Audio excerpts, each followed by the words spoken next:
Welcome back to Benny's Custom Works, proudly supported by Valvoline and Sparesbox. Don't forget Benny 5 on checkout. This week, we have a new project car in the shop. It's not actually my car, it's actually a mate of mine's car. This is a track school hire car, I guess you'd say. This is going to be a part of the rental fleet for track school. So if you want to go and basically arrive and drive, turn up and race one of their cars, this potentially could be the car you drive. Now, I know we're going to get a little bit of pushback because this one's actually automatic. This is really good for coaching and understanding more of lines and some more of the technical aspects of motorsport without having to worry as much about changing gears and whatnot. So this can be a really good starter for someone who's just totally green to motorsport and doing track days. I know it's going to cop hate, but this is going to be a really cool car to put together. We're also going to keep it kind of in a budget build type of mind. So if you were to build something similar to this, you can definitely get on the track for under 20 grand if you're doing it all yourself. Now, this particular car is a stat write-off. It's a water damaged vehicle, which has its good and bad points. Typically, a water damaged car is really good because all the body panels are good. However, late model stuff has a lot of electronics in it. So we're going to try and look at things that may or may not have been water damaged. We're going to do obviously all the fluids in the car. We're going to do transmission oil, engine oil, gearbox, brake fluid, all the sort of typical stuff you would do on a service, let alone a motorsport vehicle. So we're going to go right through the thing front to back. Basically try and pull it apart enough to work out where the high tide line is, how far up the water's come in the car or how far under the car went. I do already have some of the interior out of the car, and there's not a clear indication yet of where the water's gotten to. Now, that's slightly concerning because I kind of have the door trims already off it. So then that may mean that it's either gone so low that it's only just got to the footwell, or it's gone so high that it's got to the top of the door card. This has also been cleaned and detailed somewhat before it came to us, before Bozo actually bought the car. So we don't know, like I said, we don't know how far it went under. But I do know it was a freshwater flood, so that's very good. And I also do know that the previous owner did dry it out pretty quickly, so that's also in our favour. But yeah, other than that, it's a bit of an unknown car. But today we are going to concentrate on braking and suspension upgrades, and we're also going to be putting a catback exhaust on it.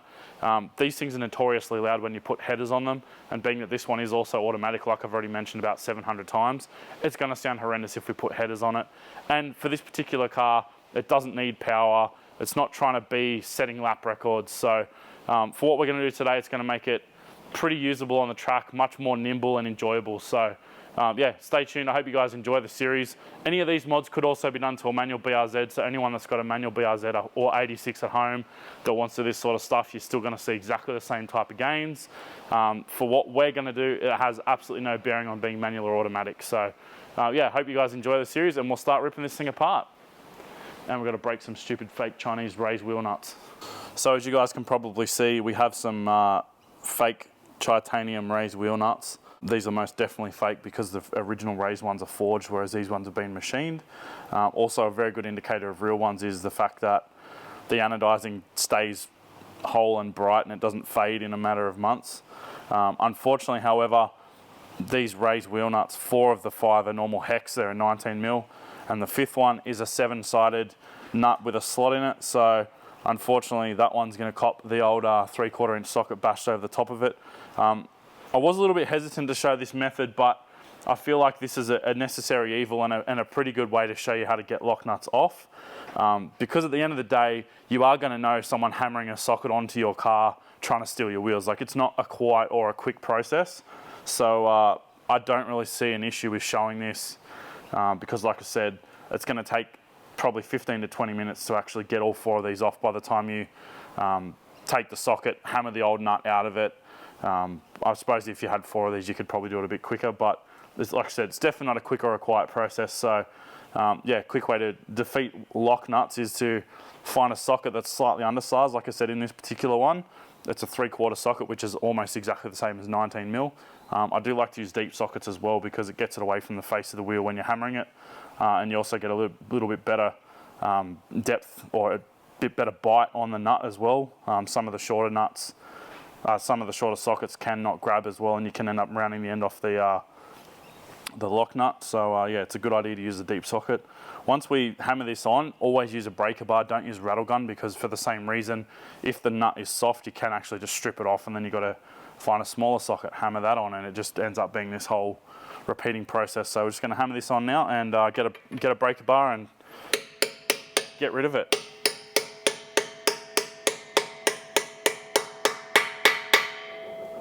That's flush. The socket typically is harder than the nut, so it's yeah, it's not really causing any damage to the socket. I mean, I do use a cheapo socket, but that's more because I don't have $7 million snap-on deep sockets, and to be fair, I probably wouldn't hammer an expensive deep socket either. It's got 1.5 stamped onto it, and that's 1.25. So that refers to the thread pitch. So there's every chance that someone's actually just sent these to the moon with a rattle gun. Oh, it's getting better and better. Or China don't actually know what that means, and they just put 1.5 on all of them and then tap them to whatever. Those grooves are where the sockets bit into the nut.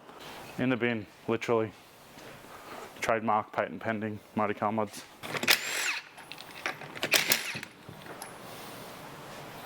Weird. That wheel's obviously been off.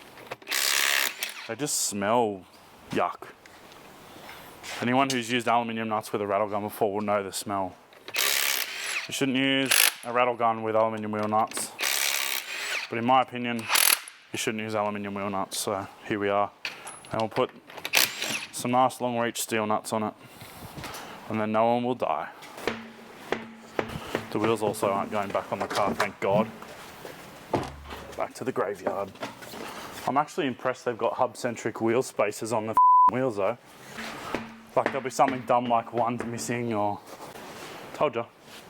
Is it in the wheel? No, it's in the wheel. They win. Okay. They got me.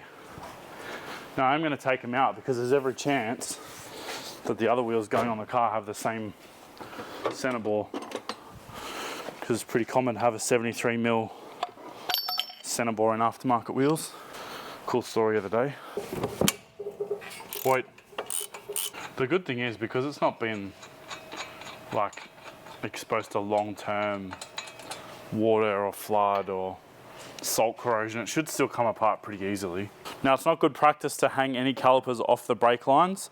However, these brake lines are literally about to go in the bin. We've got some really good upgraded Goodrich braided lines. So in this particular instance, these are fine to go in the bin. However, at all times, if you are going to reuse those lines, make sure that the caliper is fully supported. I like to just use a heavy gauge wire hook.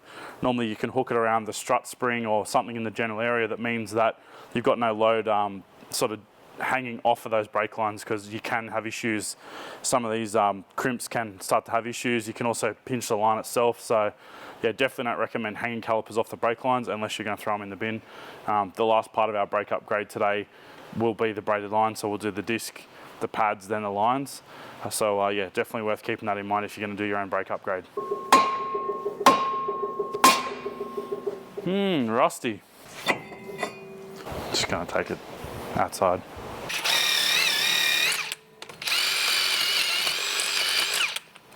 So just screw on.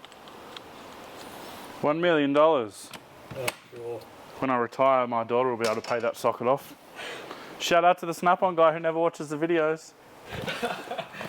Next minute he'll be in the comments going, "Do you watch the videos?"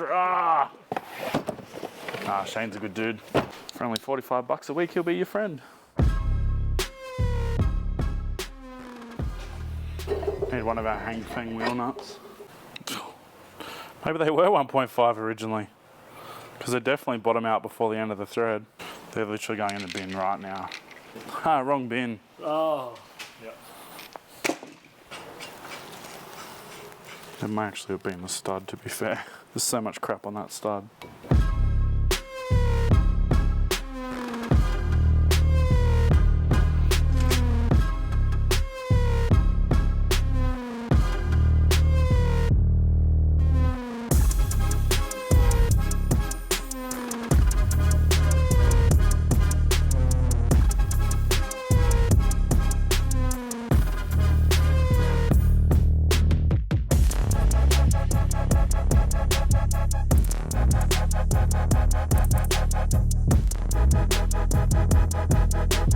Far out, look at, that's a good shot actually, to show the water. Oh yeah? Like, look at all that. All of that debris is from water. There's no other way that could get in there. True. Like, it's just been floated in there.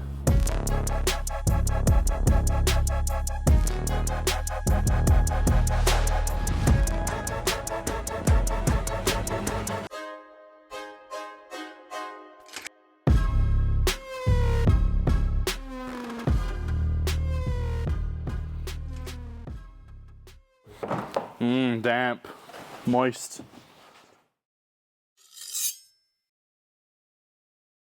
Dampy, moisty. Someone's obviously dried it all out because all the rubber bungs are missing out of the floor. These have all been out. Still yet to find the high tide line. What the f is that? I reckon it's underglow. No, it's parking sensors, but just horrendously installed. Who put the bolts in backwards? Like, seriously. The bolts don't go that way, bro. There's hardly any trim in this and it still has that dank smell. I think once the carpet's gone, we'll be sweet. Because like I say, the concerning thing is there's no clear water line. I'd be interested to take that off and see if there's grass and stuff on the top of that. Because if it's on the top of that, it means the water got to there.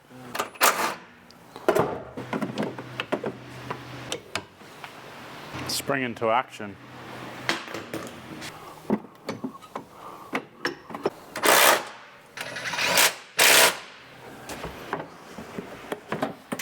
Put that in there for Ron. God, that wing's horrendous. You can wind it up with your hand.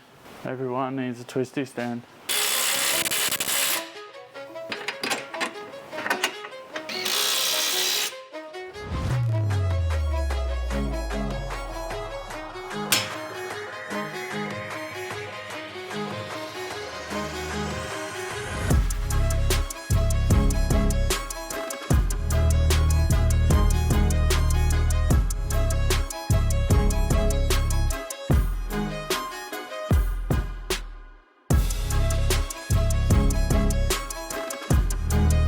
Nailed it.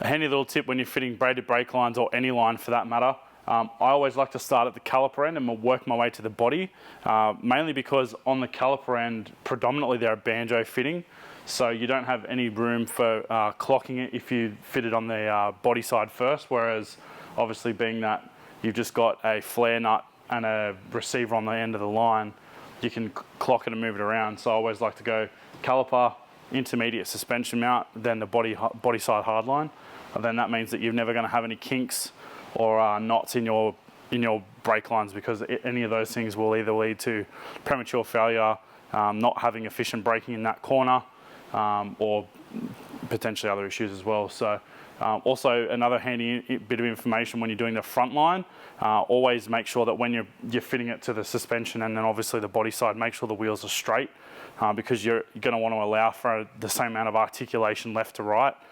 If you have the wheel or the hub pulled all the way right or all the way left, when you tighten that line up, potentially when you go all the way the opposite way, you are going to experience hose bind, which if you're on the brake when that hose binds, that will mean that you're going to actually have that caliper locked on. So yeah, you definitely don't want to be doing that. So things to keep in mind when fitting brake lines.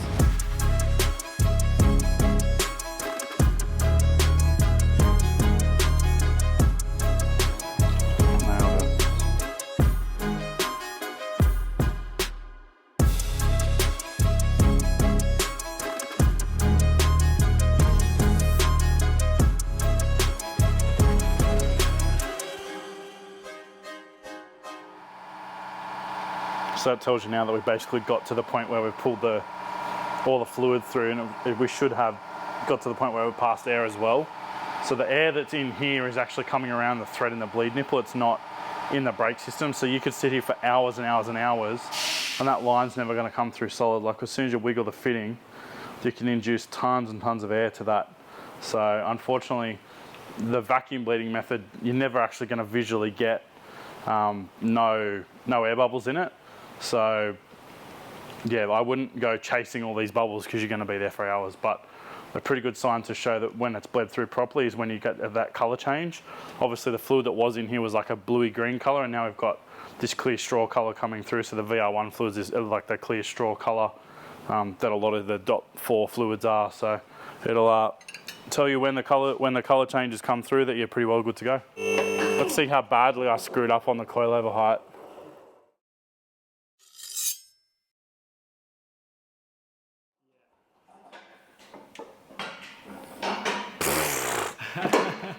Can guess coilovers. Looks pretty good. That's like dead level. It's too high, but at least it's level.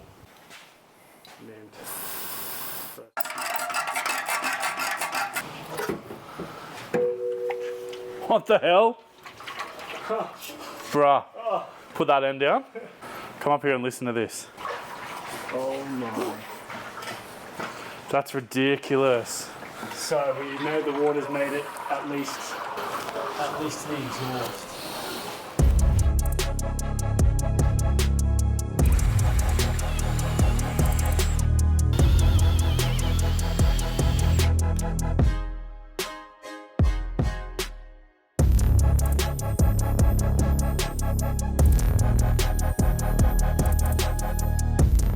So this one doesn't come with the optional waterfall.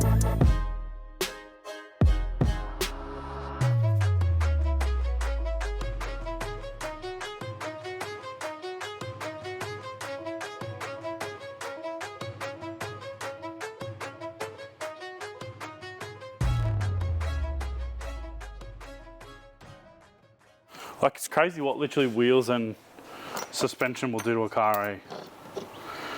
Wheels and suspension is not a build. Looks and handling well. I do agree though that wheels and suspension doth not make the build.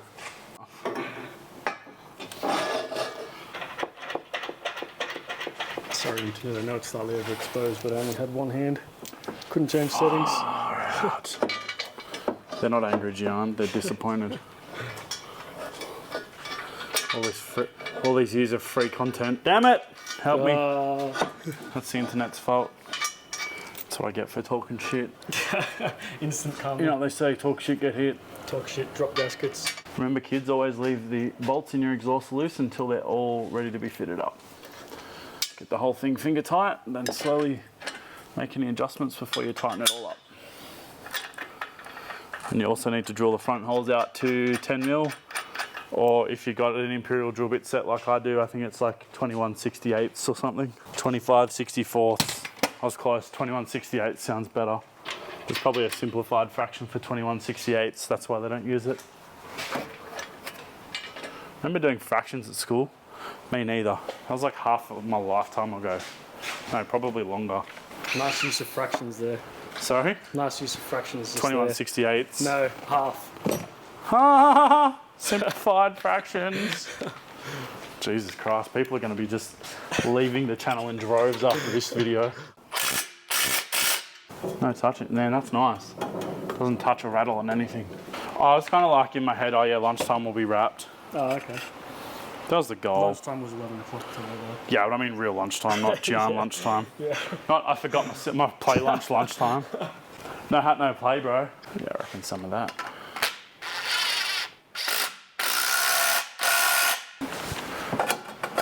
Clamps for the tips because it's all about the details. I do like that you can adjust the depth. You can kind of be a bit subtle and trim them in. But the thing is, if you do push them all the way in, you probably want to cut that tube back a bit. So I'm kind of going halfway between subtle and hectic. I'm just getting them to protrude a little bit out of the bar. Because the other thing is, being a track car, you will get more heat out of the exhaust tips. If you're out doing 30 laps, you'll start to actually melt the rear bar. So it is good to get it protruding a little bit more than flush. And with this system, you can do that. Sounds like the bell to finish the episode. Well, that wraps up another episode of BCW. We've started cracking along with this 86. We've got a lot of the suspension and braking stuff done today. Obviously can't bed the brakes in yet. There's no interior in the car, so we can't take it around the car park and test it. However, next episode we will be doing seats, cage, fitting some interior parts and removing others. So we're going to be talking about what you sort of leave and take out and all that sort of deal when you're building your own track day car. So yeah, hopefully this series will be pretty informative for people trying to put something together on a bit of a budget. Thanks for watching, guys. We'll see you next time.